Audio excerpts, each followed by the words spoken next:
We all know some men can really struggle to talk about their worries and personal concerns, such as prostate cancer. But it's by talking about it that we can help to raise awareness and what all men should be doing to protect their health. Pamela Campbell-Morris developed the idea of using the game of dominoes as a way to encourage African men to come together to play dominoes and talk about prostate cancer and how it can affect their lives. Playing domino is one of the most popular pastimes for Caribbean men, and Pamela decided that before the slamming down of domino tiles and talks of back home, there could be talks about prostate cancer. Within weeks, the domino legends began to arrive. Pamela welcomed them all to the Play Domino Talk Prostate event and told them that her campaign was all about saving lives. Several of the men shared their own stories of prostate cancer in their families and their own lives. This prostate cancer not easy. Me say that Linton brother, fi him father and fi him uncle dead from it. Linton better be careful that him not dead from it too. Boy, me have prostate cancer too, but only my family know. Boy, sir. And all this time me think say me are the only one with this prostate cancer. Me never know say you have it too. Boy, me have it too, but me never want to tell you no. Doctor diagnosed me after me did have stoppage of water and feel pain in my belly. Yeah man, me go see me doctor. Me never like the way him did examine me. So me shut me eye and bear it. Them catch it early and give me injection treatment. Otis said he has prostate cancer but didn't want to tell anyone. He was diagnosed when his urine kept stopping and he had pains in his stomach. Marcel said all this time he thought he was the only one with prostate cancer and didn't know that Otis had it too. Otis said when he went to his doctor, he didn't like the way he was being examined and so closed his eyes to bear it. This caught his cancer early and he was treated with injections. Man, now tell me that you let the doctor put his finger up your body. Them kind of talk can't stop me from taking this test. When the doctor sent me to drop my trousers, and me see him put on in gloves, me just say alright, because it better them catch prostate. Carlton, who is watching the game, said he couldn't believe that Marcel allowed the doctor to put his finger up his bottom and that people might think he is gay. Marcel tells him that talks like that can stop men from being tested for prostate cancer. When he was told to drop his trousers and he saw the doctor with his gloves on and ready to insert his finger, he just allowed it to happen because it's better to catch cancer early so that it can be treated. Well, me now make no matter woman put their finger up for me body. Stop if you hold up the game, me just need for pee-pee.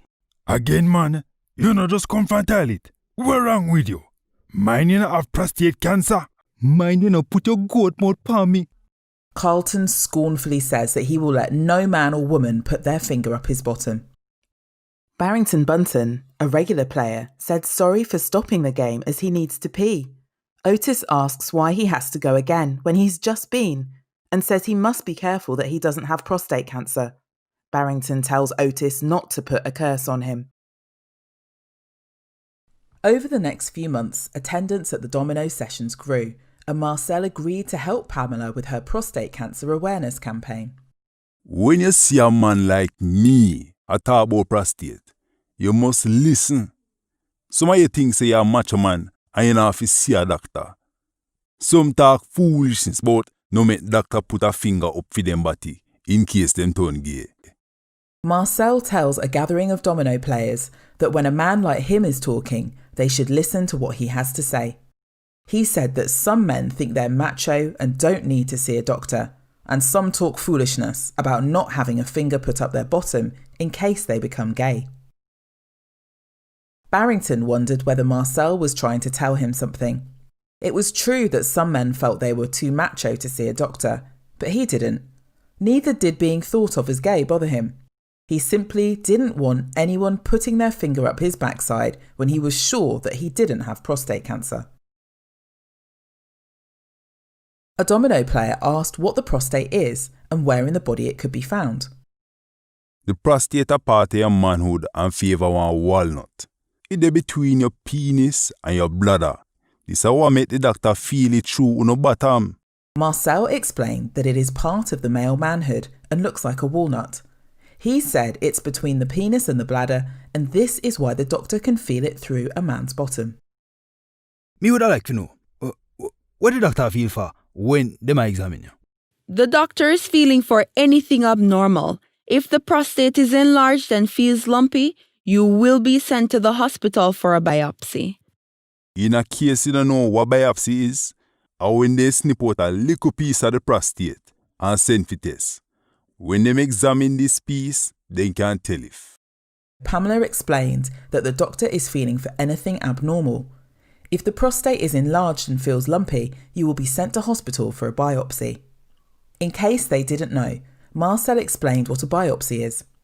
He said it is when a little piece of the prostate is snipped out and sent for testing. When that piece is examined, they can tell if it's cancer. There was silence in the room as the men contemplated the idea of having a little bit of their manhood snipped out. The silence was broken by dismissive statements. Me think say this prostate thing are real. It now going affect we. You must stop talking about this rubbish. The doctor then just want to frighten black people. Someone said that if this prostate thing is real, it won't affect us, and that Pamela and Marcel should stop talking rubbish. He doesn't want to hear any more about the prostate because the doctors just want to frighten black people. You talk rubbish. Me have prostate cancer. Me take the test, them catch it early, and me clear now. If me did listen to somebody like you, me would be dead by now for sure. Man, we all have dead by something. Right now, me just want to play domino. Yeah man, me just want to play domino too, but me want pee-pee first. Otis said it's the man who is talking rubbish. He had prostate cancer, he took the test, they caught it early, and now he is clear. If he had listened to someone like the man who was talking, he would probably be dead by now. Another man said, we all have to die of something, and that he had only come to play dominoes. Barrington too said that he had only come to play domino, but that he had to go for a pee. In the months that followed, the campaign grew, and soon the double act of Pamela and Marcel were being interviewed on TV. YouTube videos were being shared worldwide, and health organisations were taking notice as the all-important message was reaching many more black men. The usual crew of Marcel, Accrington and Otis was at every domino session, but Barrington wasn't. His frequent peeing was getting worse, especially at night, and a lack of sleep was making him tired. Rosie, his wife, was worried and urged him to see a doctor. Me now go no doctor. Things soon settle down, baby. Don't worry yourself. Barrington told Rosie that he is not going to the doctor, that things will soon settle down, and that she should stop worrying herself. Then, one morning when he was peeing, Barrington saw that his urine was red. Because he hadn't been drinking beetroot juice, he knew immediately that it was blood. He cried out for Rosie, and she and their son Clinton went to him. Me see blood in me pee-pee. Rosie, me see it. You're sure? Are you going to die, Daddy? No, son, me no going dead. Me going see the doctor. Barrington told Rosie that he had seen blood in his urine, and Rosie asked if he was sure. Clinton asked his dad if he was going to die. Barrington said no, he wasn't going to die. He was going to see the doctor. The Domino campaign had been running for a year, and Pamela decided to celebrate by holding a national domino tournament. The room was full of mainly black men and women who had come from all over the country to take part in the tournament. Just when Marcel and Pamela proudly took to the stage for their welcome and customary talk, a man with a walking stick made his way to the front. It was Barrington. Excuse me. Me just want to say a few words. A year ago, me did a sit in this room when Marcel and Pamela did a talk about prostate cancer. Barrington wanted to say a few words. He said, a year ago, he was sitting in this same room when Marcel and Pamela were talking about prostate cancer. Me should have taken notice and get myself tested, but me didn't.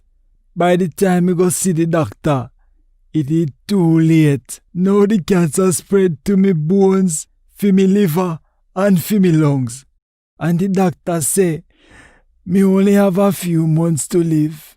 Me I tell you, if you get yourself tested, No wait till you want pee all the time. I wanna have stoppage of water. Another thing, no listen to foolishness about turning gay if doctor put in finger up your body. Me I tell you this so you not end up like a me. Thank you. He should have taken notice and got himself tested, but didn't. By the time he went to see a doctor, it was too late. Now, the cancer had spread to his bones, his liver, and his lungs, and he only had months to live. A tearful Barrington ambled back to his table as he thought about his 9-year-old son Clinton, who he would not see grow up. There was loud applause, with some people standing to salute the man who was once full of life but was now a mere shadow of himself. Barrington sat down and cupped his dominoes in his hand, knowing that it was probably the last time he would be playing the game he loved so much with his friends. Barrington's funeral was a solemn affair, and as we say in the Caribbean, "Im gone too soon." This is why we want to raise awareness by letting people know that 1 in 4 black men will be diagnosed with prostate cancer compared to 1 in 8 white men. The death rate for black men is twice as high. Prostate cancer can run in families, particularly if there is a history of breast cancer and prostate problems. If you are over 45, speak to your doctor about your risk of prostate cancer. Don't wait for symptoms to develop, as sometimes there are none. You can find out more at centreforbmehealth.org.uk.